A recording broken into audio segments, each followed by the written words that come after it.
حامد کرزئی صاحب ہمارے دوست کی حیثیت سے یہاں سے جا کے کابل کے حکمران بنے، لیکن وہ بعد میں ہمارے مخالف ہو گئے۔ اشرف غنی صاحب ہمارے مخالف ہو گئے۔ اس سے پہلے ربانی صاحب کی حکومت میں پاکستان کے سفارت خانے پہ حملہ ہو گیا، اور اب طالبان جن کے لیے پاکستان نے بہت بدنامی مول لی تھی، تو اب وہ جا کے پاکستان کے ساتھ دشمنی سی ہو گئی ہے اور انڈیا کے ساتھ دوستی ہو گئی ہے۔ تو یہ ہماری پالیسیوں میں کوئی سقم نہیں ہے۔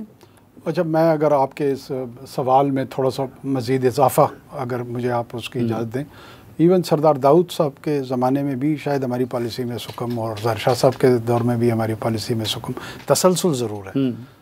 تسلسل ہماری وجہ سے ہے یا ان کی وجہ سے، اس کو ضرور ایگزامن کرنا چاہیے۔ پشتونستان چوک جلال آباد میں یا کابل میں سردار داؤد کے دور میں، اور جس طرح نیشنل عوامی پارٹی ارسٹوائل اس وقت کی، خان عبدالولی خان صاحب اور بلوچ کانفرنس رہنماؤں کو جو سپورٹ وہ ان کے ہاں حاصل تھی، وہ بھی تاریخ کا ایک حصہ ہے۔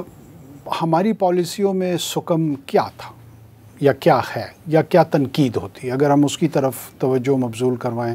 دیکھیں، ہمارے ہاں تو افغانستان کے حوالے سے میں سمجھتا ہوں کہ روز اول سے بڑے مثبت، بردرلی، کلچرلی، ریلیجسلی ہم اس چیز کو بار بار اس کا منترا ادا کرتے رہے ہیں پچھلے 7 دہائیوں سے، کہ ہمارے ان سے اچھے تعلقات تھے، ہیں اور رہنے چاہیے۔ بعض اوقات بطور بھائی، بطور ہمسایہ، میں سمجھتا ہوں کہ اب اس پہ بھی ضرور غور ہونا چاہیے کہ افغان پالیسی کیا ہے۔ پاکستان کی پالیسی پہ پاکستان نے کیا کیا افغانستان کے ساتھ؟ پاکستان نے جب سوویت یونین نے سوشلسٹ ریولوشن کو سپورٹ کرنے کے لیے بابر کامل صاحب کے سامنے زمانے میں ٹینکس اتاری نورماؤ ترکے کے انقلاب کے بعد، یہ ہماری طرف مجاہدین آئے اور پاکستان نے اپنا سینہ کھولا، اپنے دامن بچھایا، کھولا ان کے سامنے، اور اس دامن میں انہوں نے پناہ لی۔ ہمارے بھائی تھے، ان کا حق تھا، ہماری ذمہ داری تھی۔ کیسے وقت میں ہوا ہے؟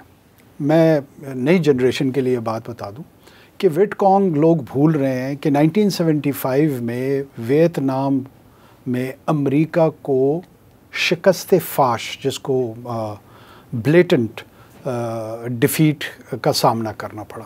یہ جو ابھی افغانستان سے امریکنز یا نیٹو گئی ہے، یہ اس انداز میں نہیں گئی ہے۔ بہت سارے لوگوں نے اس کا کمپیریزن کرنے کی کوشش کی ہے، قطعاً کوئی کمپیریزن نہیں تھا۔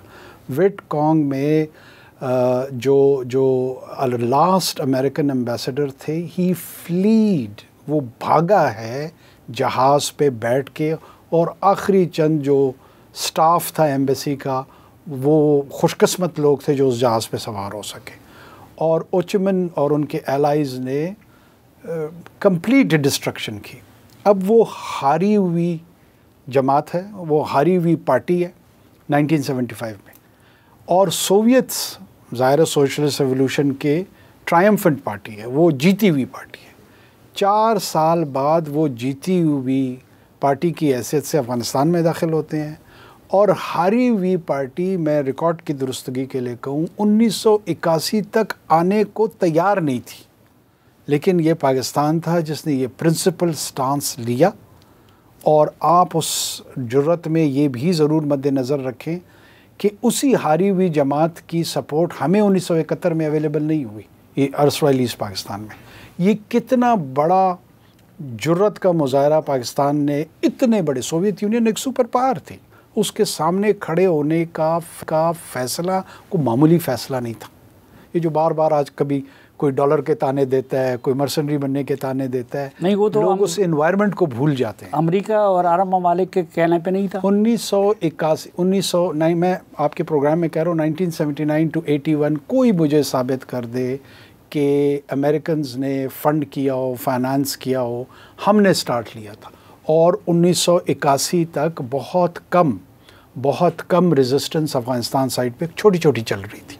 جب سوویت ٹروپس انٹر ہو گئے ببرک کے ساتھ، تب امریکنز کو جسٹیفیکیشن مزید ملی، انہوں نے ہماری ڈٹرمنیشن دیکھی، افغان مجاہدین کی ڈٹرمنیشن دیکھی، دین دے جمپڈ ان۔ اور اس میں کوئی، اچھا مجھے سمجھ نہیں آتی ہے کہ کانٹیسٹ کولڈ وار میں کیپٹلسٹ ورلڈ کا اور کمیونسٹ ورلڈ کا چل رہا ہے. یہ کوئی ایک جنگ ان کی نہیں ہوئی تھی پراکسی وار ان افغانستان. پورے ساؤتھ امریکہ کی کانٹیننٹ میں آپ دیکھ لیں, ایشین کانٹیننٹ میں مختلف جگہوں پہ دیکھ لیں, ساؤتھ ایسٹ ایشیا میں جہاں جہاں موقع آ رہے تھے, کولڈ وار اس کو کیوں کہا گیا؟ کیونکہ وہ ایک سرد جنگ تھی. اس جنگ میں آپ نے یا ایک فریق کے ساتھ ہونا تھا یا دوسرے فریق کے ساتھ ہونا تھا. ہم جس فریق کا ہم نے ساتھ دیا, جس کی مدد کی, وہ جیتا ہے, اور اس جیت کے بدلے میں مجھے تانا دینے کے قابل بنا ہے, اور وہ میرے کردار کو ڈینائی کرتے ہوئے مجھے صرف اور صرف تانا زنی کر رہا ہے میرے ساتھ. یہ المیہ ہے میرا, یہ سکم نہیں ہے پالیسی کا. لیکن وہی مجاہدین پھر کیوں ناراض ہوئے, اور پھر کیوں ان کو ہم نے شمالی اتحاد کا نام دیا اور اپنا مخالف ڈکلیئر کیا؟ روس کے ساتھ ان کے تعلقات بہتر ہو گئے, انڈیا کے ساتھ بہتر ہو گئے, اور ہمارے دشمن بن گئے. دیکھیں, یہ جب بھی جہاں جنگیں ہوتی ہیں میرے خیال میں یہ آئیڈیالوجیکلی بھی موٹیویٹڈ ہوتی ہیں اور ریئل پولیٹک کا حصہ بھی ہوتی ہیں. مختلف گروہوں کے مختلف مقاصد اور مختلف انٹرسٹ ہوتے ہیں. 7 جماعتی اتحاد تھا مجاہدین کا, ان تمام نے بظاہر ایک مقصد سامنے رکھا ہوا تھا کہ ہم نے سوویت ٹروپس کے خلاف جہاد کرنا ہے. تو جب جہاد کرنا ہے تو 7 مختلف پلیٹ فارم سے کرنے کی کیا ضرورت تھی؟ کیونکہ گروہی انٹرسٹ تھا. گلبدین صاحب کا اپنی گروہ تھا, ربانی صاحب کا اپنا تھا, احمد شاہ مسعود صاحب اور وہ اکٹھے تھے, یونس خالد صاحب کا اپنا تھا.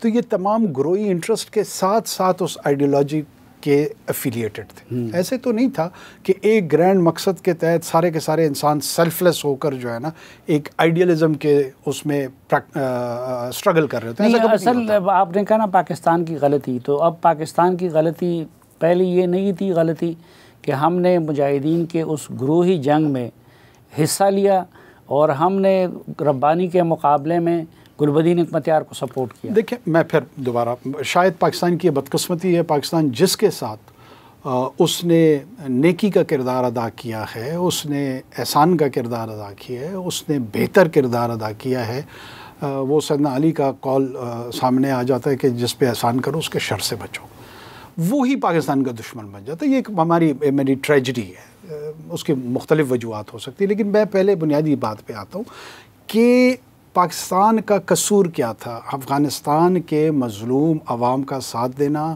جہاں پہ سوویت یونین بطور غاصب آیا تھا, اور اس غاصب میں کے سامنے جو وہ سٹرگل کر رہے تھے اس سٹرگل کا ہم نے ساتھ دیا. اس زمانے میں آپ کو یاد ہے کہ انصار اور مہاجرین مکہ کی مثالیں دیا کرتے تھے لوگ. میں آج کے افغان لیڈرشپ کو ضرور یہ کہوں گا, ایک سوال چھوڑے جا رہا ہوں, اس پہ غور ضرور کریں کہ انصار اور مہاجرین کے جو سنت اور جو تاریخ کا حصہ ہے, اس میں آپ صلی اللہ علیہ وسلم نے جو انصار کے ساتھ رویہ, محبت, ایثار رکھا, کیا ہم اس کے قریب ترین بھی کسی درجے میں کھڑے ہیں؟ ضرور سوچو اس پہ. ہماری غلطیاں, ان کی غلطیاں, وہ تو غلطیوں سے نہ ہم پاک, ہمارا کوئی دعویٰ نہیں کہ ہم غلطیوں سے پاک ہیں. ان کا دعویٰ ہو سکتا ہے, وہ کرتے رہیں یہ دعویٰ, لیکن میرے خیال میں دونوں طرفین جو ہے نا غلطیاں یقیناً ہوئی ہوں گی. لیکن جس چیز کا آج ہم سامنا کر رہے ہیں, کیا پاکستان یہ ڈیزرو کرتا تھا؟ مجھے اس بات پہ حیرت ہوتی ہے.